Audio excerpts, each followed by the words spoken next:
अरे यार भोला, बैठे बैठे गाढ़ा पिरा दे। यही बताने यार क्या करें। हाँ यार पकड़ू तो सही बोला था चार।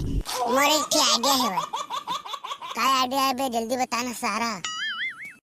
अबे पकड़ू, बैठे बैठे चल अंताक्षरी खेलबो। ये कहा होते बे सारा भोबला। अरे गाना गाए वाला खेलबो बे साले पकड़ू। हाँ हाँ जानदार है बे सारा भोबला, महू खेले रहा बे छोटे में बे। चल ले बे सारा भोबला, तैयार शुरू कर भाव से गा। कैसे कर सकते सारा पकड़ू, मैं ये शुरू गा बे। सारा भोबला बहुत अंताक्षरी खेलू बोलत रहे, अब खेला बे। ले हाँ बे सारा पकड़ू। भूरी टूरी भूरी टूरी भूरी टूरी भूरी टूरी भूरी टूरी भूरी टूरी। सर के टूरी ला पटा लेते का रे पटा लेते का। भूरी टूरी भूरी टूरी भूरी टूरी। चल बे सारा पकड़ू, अब तोर पारी है।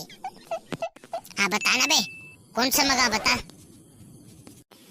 अबे पकड़ू तय आ से गा, चल आ से। आ पता किया आई आई आई आई ना अपातिया अमत कई कई कई कई तू। अरे का जाना है बे सारा पकड़ू। अबे सारा भोबड़ा एक चाइना ट्रीमन के गाना है रे, समझ में नहीं आया लेकिन सुने में बहुत मजा आते। तो संगवारी हो दोनों में के गाना कौन अच्छा लगी छे कमेंट करके बताओ।